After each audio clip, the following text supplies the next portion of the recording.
Welcome back students. આજે આપણે કેપેસિટરની ચર્ચા આગળ વધારીએ છીએ. Capacitor part 3. પાર્ટ 1 કેપેસિટરનો સામાન્ય પરિચય થઈ ગયો. આગળ પાર્ટ 2માં સમાંતર પ્લેટ કેપેસિટરની ચર્ચા થઈ. હવે પાર્ટ 3માં આપણે જોઈએ છે કેપેસિટરમાં સંગ્રહિત વિદ્યુત સ્થિતિ ઉર્જા. 2 માર્ક્સનો મોસ્ટ ઇમ્પોર્ટન્ટ ક્વેશ્ચન યાદ રાખજો. કેપેસિટરમાં સંગ્રહિત વિદ્યુત. આ મારી પાસે કેપેસિટરની કોઈ એક પ્લેટ છે જેને આપણે કહીએ સુવાહક પ્લેટ 1. આપણે એની પર જ ધન વિદ્યુતભાર પ્રસ્થાપિત કરવો છે અને એ માટે કેટલું કાર્ય જોઈએ એની ચર્ચા કરવાની છે આપણે આ ક્વેશ્ચનમાં. આ બીજી આપણી પાસે સુવાહક પ્લેટ છે અને 2 નંબર આપણે કહીએ છીએ જેટલી આ 1 પર વિદ્યુતભાર જે છે એટલો જ આની પર ઋણ વિદ્યુતભાર છે, -q, અને અહીંયા આગળ +q. આપણને ખબર છે કોઈ એક પ્લેટના લીધે અહીંયા ઉદ્ભવતું વિદ્યુત ક્ષેત્ર જે E બરાબર કેટલું છે σ/2ε0. 2 પ્લેટ વચ્ચેનું નહીં, કોઈ એક પ્લેટના લીધે ઉદ્ભવતું વિદ્યુત ક્ષેત્ર. હવે મારે અહીંથી એક સૂક્ષ્મ વિદ્યુતભારને લાવવો છે. ક્યાંથી? સુવાહક 2 થી સુવાહક 1 તરફ લઈ જવા માટે. બરાબર? તો આખું ડિસ્ટન્સ તો મને ખબર છે કે આખું ડિસ્ટન્સ કેટલું છે 2 પ્લેટ વચ્ચેનું અંતર d. તબક્કાવાર પહેલા હું કાર્ય કરાવડાવું. કેવું? સૂક્ષ્મ કાર્ય ક્ષેત્રની વિરુદ્ધમાં. તો સુવાહક 2 પરથી કોઈ કેટલો dq ડેશ જેટલો સૂક્ષ્મ વિદ્યુતભાર, dq ડેશ નહીં તો dq લખીએ, dq જેટલો સૂક્ષ્મ વિદ્યુતભાર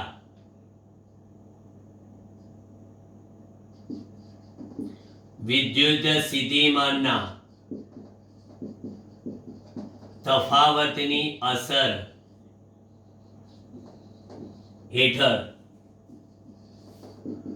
સુવાહક 1 તરફ લઈ જવા માટે કરવું પડતું એક તબક્કાનું કાર્ય કેટલું? તો કે કાર્ય dw બરાબર v dash into dq. v dash into dq. dq dash જ રાખ, વાંધો નહીં. ચલો, v dash into dq dash. આ v ડેશ એટલે વિદ્યુત સ્થિતિમાન, પૂરું નહીં. જ્યાં v ડેશ બરાબર q ડેશ અપોન c. આ શું છે? આ તબક્કા દરમિયાન પ્રસ્થાપિત એવો વિદ્યુતભાર q ડેશ અને એ દરમિયાન વિદ્યુત સ્થિતિમાનનો તફાવત v ડેશ અને કેપેસિટરનું કેપેસિટન્સ c. તો પછી તમે લખવાના કાર્ય dw બરાબર q dash by c into કેટલા? dq ડેશ લખીએ કાંઈ? તો હવે આપણે કહીએ જો આપણે આ કેપેસિટરની સુવાહક 1 પર પ્રસ્થાપિત એવો કુલ વિદ્યુતભાર q હોય તો મળતું મને કુલ કાર્ય બતાવો. એટલે સીધું જ શું થશે? સંકલન. એટલે કાર્ય w બરાબર ઇન્ટિગ્રેશન ઓફ dw બરાબર ઇન્ટિગ્રેશન ઓફ કેટલું Q dash by 2c into DQ dash લખી શકાય. કારણ કે તમે તબક્કાવાર અહીંયા જવાના છો બરાબર. સૂક્ષ્મ એવો વિદ્યુત ભાર આપણે કેટલો ડીક્યુ ડેશ બરાબર. અને એ ડીક્યુ ડેશ વી ડેશ ની અસર હેઠળ લઈ જાઓ તો કાર્ય ડીડબ્લ્યુ. પણ એ દરમિયાન કેપેસિટરની પ્લેટ ઉપર પ્રસ્થાપિત વિદ્યુત ભાર કેટલો તો કે ક્યુ ડેશ જેટલો અને વિદ્યુત ભારનો તફાવત કેટલો વી ડેશ. તો વી ડેશ બરાબર ક્યુ ડેશ બાય સી મેં કિંમત મૂકી દીધી બરાબર. અને હવે અહીંયા આગળ ડબલ્યુ બરાબર 1/2c તો બાજુ પર અને અહીંયા 0 થી સંકલન ક્યાં સુધી ક્યુ. કારણ કે પહેલા નામનો વિદ્યુત ભાર પ્રસ્થાપિત નથી કર્યો, પછી ધીરે ધીરે ધીરે ધીરે ધીરે ધીરે ચાર્જ કરતા કરતા ક્યુ જેટલો પ્રસ્થાપિત કર્યો. તો હવે તમારી પાસે અહીંયા 0 થી Q Q dash into DQ dash w બરાબર 1/2c સંકલન ક્યુ ડેશ નું ક્યુ ડેશ સ્ક્વેર બાય 2 કારણ કે x રેઝ ટુ 1 નું સંકલન x raise to 1 + 1 by 1 + 1 x square by 2 એની જેમ અહીંયા q અને અહીંયા 0 એટલે w બરાબર ડાયરેક્ટ 2c ક્યાંથી આવી જાય એટલે અહીંયા 1/2c ઉપલી સીમા ગઈ ક્યુ સ્ક્વેર માઇનસ નીચલી સીમા 0. તો આ કરેલું કાર્ય એ શેમાં સંગ્રહિત થઈ સી થી ઉર્જા એટલે ક્યુ સ્ક્વેર બાય 2c. આ આપણો જવાબ. કેપેસિટરમાં સંગ્રહિત વિદ્યુત સ્થિતિ ઉર્જાનું આ સૂત્ર. પરંતુ સાહેબ ક્યુ બરાબર તો સીવી છે તો યુ બરાબર C square V square by 2c એટલે નવી સ્થિતિ ઉર્જા સૂત્ર 1/2 સીવી સ્ક્વેર પણ લખાય. ઓકે. કેપેસિટરમાં સંગ્રહિત વિદ્યુત સ્થિતિ ઉર્જા ક્યુ સ્ક્વેર બાય 2c અને 1/2 સીવી. હવે 1/2 સીવી સ્ક્વેર. હવે હું તમને રીત નંબર 2 કહું. આ હતી આપણી રીત નંબર 1. તમને જે સારી લાગે. આ સારી છે આપણા કોન્સેપ્ટ ઉપર જ હતી કે ભાઈ વીડેશ જેટલા વિદ્યુત સ્થિતિમાનના તફાવતની અસર હેઠળ ડીક્યુડેશ જેટલા વિદ્યુત ભારને લઈ જવા માટે કરવું પડતું કાર્ય કેટલું કે dw બરાબર વીડેશ ઇન્ટુ ડીક્યુ. હવે આ દરમિયાન આ વીડેશ એટલે વિદ્યુત સ્થિતિમાનનો તફાવત. જ્યારે સુવાહક પ્લેટ ઉપર ક્યુડેશ જેટલો વિદ્યુત ભાર હોય અને એનું કેપેસિટન્સ c જેટલું હોય તો વીડેશ બરાબર ક્યુડેશ બાય c થાય એટલે પણ બરાબર. તો વીડેશ ની જગ્યા પર મેં આ કિંમત મૂકી દીધી. ઓકે. પછી તબક્કાવાર આગળ વધતા વધતા આપણે 0 થી લઈને ટોટલ વિદ્યુત ભાર ક્યુડેશ ની પર કેટલો વિદ્યુત ભાર પ્રસ્થાપિત કરીએ q જેટલો. તો મારે સમગ્ર આ માર્ગ ઉપર શું કરવું પડે સંકલન. તો સમગ્ર માર્ગ ઉપર તમામ કાર્યનો સરવાળો કરી નાખ્યો એટલે કે w બરાબર dw નું ઇન્ટિગ્રેશન અને આ ક્યુડેશ બાય c છે એનું મેં સંકલન કર્યું. ક્યુડેશ બાય c માં 1/c મેં બહાર લઈ લીધા બરાબર. 1/c ને આપણે બહાર લઈ લીધા આખા આ જે હતા એ. પછી ક્યુડેશ નું ક્યુડેશ ની સાપેક્ષે સંકલન તો કે ક્યુડેશ સ્ક્વેર બાય 2 ઉપલી સીમા ઓછા નીચલી સીમા આ 2 ને બહાર લઈ લીધા એટલે 1/2c એટલે q square by 2c 1/cv square કે q બરાબર cv મૂકી દે. હવે બીજું કદાચ તમને સહેલું લાગે રાજ કઈ રીતે બતાવજો કે આપણે આ વિદ્યુત સ્થિતિ આ અંતર છે d બરાબર. આ બે પ્લેટની વચ્ચે વિદ્યુત ક્ષેત્ર કેટલું છે E. તો અહીંયા સુવાહક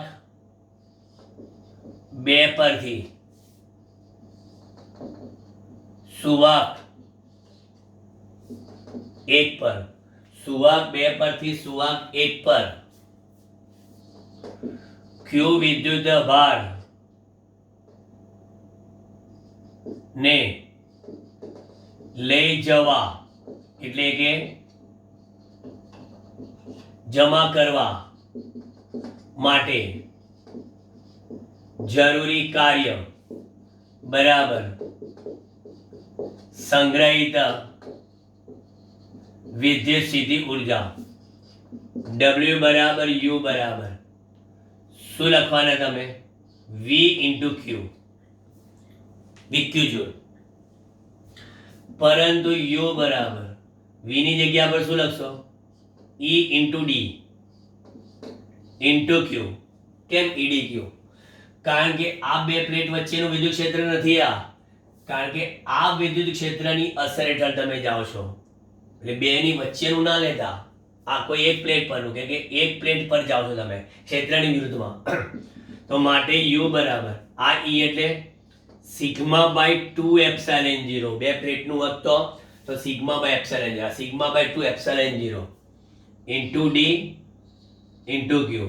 ચલો એટલે આ આખું થઈ ગયું E ની કિંમત, માટે U પણ સિગ્મા બરાબર તો Q બાય A, સિગ્મા બરાબર Q બાય A, અને અહીંયા આગળ એ તો 2 એપ્સિલોન 0 એમને ઇન્ટુ D ઇન્ટુ Q. તો પછી U બરાબર શું થઈ ગયા Q સ્ક્વેર અપોન 2, આ Q આ DQ ભેગા ના લેતા, Q સ્ક્વેર અપોન 2, 2 એપ્સિલોન 0 એમાં 2 આવી ગયા, એપ્સિલોન 0 A અને D ઉપર છે ને એટલે અહીંયા લઈ ગયા D. હવે તમને ખબર છે કે એપ્સિલોન 0 બાય D બરાબર તો C છે, તો Q સ્ક્વેર બાય 2C. આ થઈ ગયું સૂત્ર. આમાં Q બરાબર CV મૂકી દો તો આ જ આવી ગયું, એટલે Q સ્ક્વેર બાય 2C આ રીતે પણ લખી શકાય, ને સંકલન કરીને લાવો કાં તો પછી આ રીતે લાવો. પણ યાદ રાખજો આ રીતે લાવતી વખતે વિદ્યુત ક્ષેત્ર ભૂલથી પણ સિગ્મા બાય એપ્સિલોન 0 ના લેતા, કારણ કે તમે અહીંયા આગળ આ એક પ્લેટ ઉપર વિદ્યુત ભાર Q પ્રસ્થાપિત કરો છો, એનું વિદ્યુત ક્ષેત્ર કયો છે E છે, અને તમે અહીંયા આગળ આ લાવો છો કોને તો કહે છે કે Q વિદ્યુત ભારને બરાબર, અને એને લાવવા માટે આ કાર્ય W કરો છો, અને ક્યાંથી લાવો છો તો કે બીજી આ પ્લેટ છે ત્યાંથી, અને એમાં તમે ડિસ્ટન્સ કેટલું કાપો છો તો કે સાહેબ D જેટલું અંતર કાપો છો. તો આ ક્ષેત્રની વિરુદ્ધમાં કાર્ય કર્યું એટલે સંગ્રહિત તમને વિદ્યુત સ્થિતિ ઉર્જા મળી બરાબર. એટલે V બરાબર તમે લખ્યું E ઇન્ટુ D, આ ક્ષેત્ર ગુણ્યા કાપેલું અંતર V બરાબર ED, અને પછી ઇન્ટુ આ લઈ આવેલો વિદ્યુત ભાર Q, અને E બરાબર મૂકી દીધા સિગ્મા બાય 2 એપ્સિલોન 0, અને સિગ્મા બરાબર એ લખ્યું કારણ કે સિગ્મા બરાબર એકમ ક્ષેત્રફળ દીઠ વિદ્યુત ભાર, એટલે સિગ્મા બરાબર Q બાય A એ મૂકી દીધું, અને અહીંયા આગળ શું કર્યું તો કે કારણ કે એપ્સિલોન 0 A બાય D બરાબર શું થાય તો કે કેપેસિટન્સ C થાય, એટલે મૂકી દીધું. ક્લિયર? હજી પણ કહી શકાય રીત નંબર 3. રીત નંબર 3 માં કેવું છે આમ છે, કેપેસિટરમાં તમે જેમ જેમ વિદ્યુત ભાર વધારતા જાઓ ને બરાબર, અહીંયા આગળ એમ વિદ્યુત સ્થિતિમાન વધતું જાય, કેપેસિટન્સ નહીં વિદ્યુતમાં. તો જ્યારે વિદ્યુત ભાર 0 હોય ત્યારે વિદ્યુત સ્થિતિમાન 0, અને પછી અહીંથી અહીં ગયા એટલે 0 થી સપોઝ અહીંયા આગળ તમે વિદ્યુત સ્થિતિમાન મેળવ્યું કેટલું V, અને અહીંયા કેટલું આવ્યું વિદ્યુત ભાર Q, એટલે Q બરાબર Q થયો. તો પછી આવા સંજોગોમાં અહીંયા આગળ એક મેં આલેખ દોરીને બતાવ્યો, જોજો સમજજો, આ બહુ મસ્ત કોન્સેપ્ટ છે.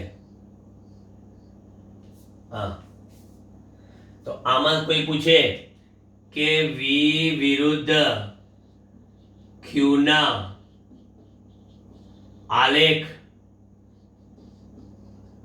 નીચેનું ક્ષેત્રફળ, ભૌતિક વિજ્ઞાનમાં કોઈ પણ આલેખ નીચેનું ક્ષેત્રફળ એટલે શું?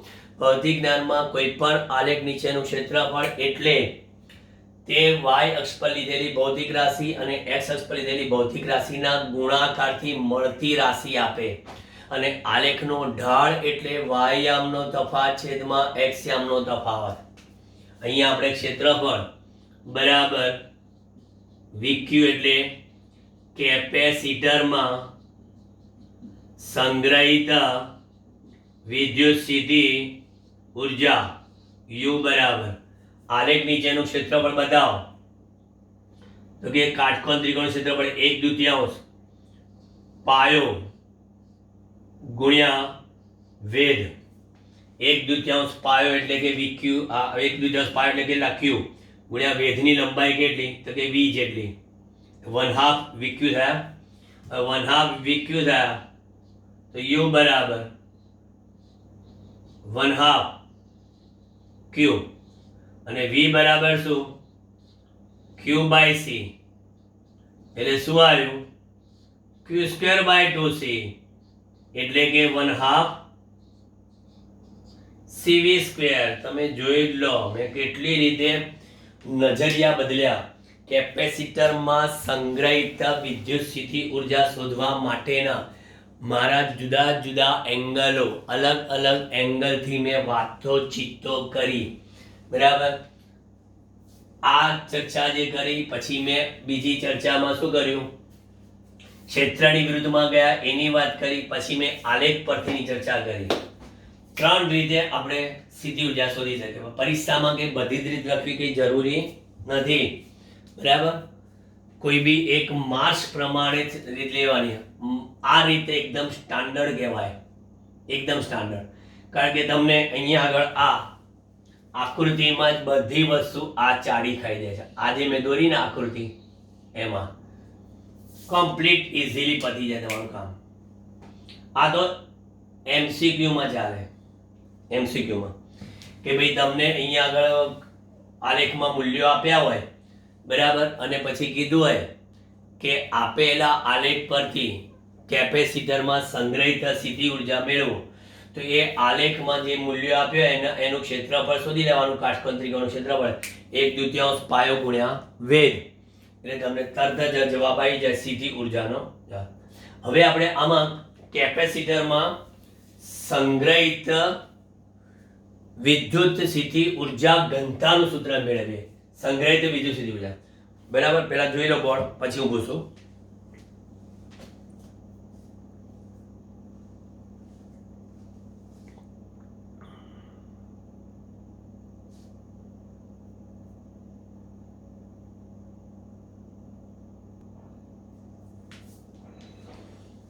કેપેસિટરમાં સંગ્રહિત ઉર્જા ઘનતા, નોટેશન એનો યુ રાખે. એકચ્યુઅલી વિદ્યુત ઉર્જા ઘનતા છે એટલે ઘણી જગ્યાએ ભવિષ્યમાં આવો સંકેતે છે રોઈ. ઉર્જા ઘનતા રોઈ કે ચુંબકીય ઉર્જા ઘનતા ρB છે એટલે રોઈ એવું આવે છે. કેપેસિટરમાં સંગ્રહિત ઉર્જા ઘનતા સૌથી પહેલા કેપેસિટરમાં સંગ્રહિત વિદ્યુત સ્થિતિ ઉર્જા U બરાબર કેટલી બોલો કે 1/2 CV². કેપેસિટરમાં સંગ્રહિત વિદ્યુત સ્થિતિ ઉર્જા U બરાબર 1/2 CV². હવે ઉર્જા ઘનતાની વ્યાખ્યા, એકમ કદ દીઠ સંગ્રહિત વિદ્યુત સ્થિતિ ઉર્જાને વિદ્યુત ઉર્જા ઘનતા કહેવાય. એકમ કદ દીઠ સંગ્રહિત વિદ્યુત સ્થિતિ ઉર્જાને ઉર્જા ઘનતા કહેવાય. એટલે therefore U બરાબર U ભાગ્યા AD બરાબર, જ્યાં ક્ષેત્રફળ ગુણ્યા અંતર બરાબર શું કહેવાય કદ, વોલ્યુમ. હું કેપિટલ V મેં ના લખ્યું કારણ V લખો એટલે ફરી પાછા કન્ફ્યુઝ, એ વોલ્ટેજ આવી ગયા એટલા માટે મેં કદ જ લખી સીધું અહીંયા. માટે ઉર્જા ઘનતા U બરાબર આ કેટલી હાફ CV² ભાગ્યા AD. આપણે અહીંયા આગળ સરળતા ખાતર ઉર્જા ઘનતા સમાંતર પ્લેટ કેપેસિટર માટે લઈએ છે બરાબર. એટલે હવે લખીશું આપણે અહીંયા સમાંતર પ્લેટ કેપેસિટર માટે કેપેસિટન્સ C બરાબર કેટલા ε0 A/D. ઓકે, તો પછી U બરાબર 1/2 C ની કિંમત ε0 A/D ε0 A/D V² અપોન કેટલા ઓકે V² અપોન AD જોઈ લેજો બરાબર 1/2 C ની જગ્યા પર ε0 A/D V² AD શું કેન્સલ A કેન્સલ તો માટે U બરાબર કેટલા 1/2 ε0 અને અહીંયા બ્રેકેટમાં V² D². બરાબર. પરંતુ આપણે ખબર છે કે કેપેસિટરની બે પ્લેટ વચ્ચે લાગુ પાડેલ વિદ્યુત સ્થિતિમાનનો તફાત ભાગ્યા બે પ્લેટ વચ્ચેનું અંતર બરાબર બે પ્લેટ વચ્ચે ઉદ્ભવતું વિદ્યુત ક્ષેત્ર. Potential difference divided by the distance is known as the electric field. બરાબર. તો પછી અહીંયા આગળ U બરાબર 1/2 ε0 E નો સ્ક્વેર અને કહેવાય કેપેસિટરમાં સંગ્રહિત ઉર્જા ઘનતા. આ ઉર્જા ઘનતાનો એકમ ખ્યાલ આવી જાય કે ઉર્જાનો એકમ જૂલ ભાગ્યા કદનો એકમ જૂલ પ્રતિ મીટર ક્યુબ. જૂલ પ્રતિ મીટર ક્યુબ. પારિમાણિક સૂત્ર પણ ઘણી જગ્યાએ પૂછતા હોય છે કે ઉર્જા ઘનતાનો પારિમાણિક સૂત્ર અહીંયા આગળ m1L2 T-2 તો m1 તો ખરા પણ L2 અને -3 m1 L-1 અને T-2 આ ઉર્જા ઘનતાનું પારિમાણિક સૂત્ર. બરાબર. હવે આપણે કેપેસિટરમાં એક જ વસ્તુ સમજવાની રહી, કેપેસિટરનું સંયોજન શ્રેણી અને સમાંતર એમાંય બરાબર ધ્યાન આપજો કારણ કે એ આ શ્રેણી સમાંતરમાં ખ્યાલ આવી જશે ને તો થર્ડ ચેપ્ટર પ્રવાહ વિદ્યુતમાં પણ શ્રેણી સમાંતર જોડાણ રિપીટ થશે. બરાબર. એટલે ફરી આમાં નજર મારી દો. આ 2 માર્ક્સનો ક્વેશ્ચન રોકડીઓ પાક કોઈ જ દમ નથી આ ક્વેશ્ચનમાં એટલે કે એના આન્સરમાં. ઓકે, જોઈ લો.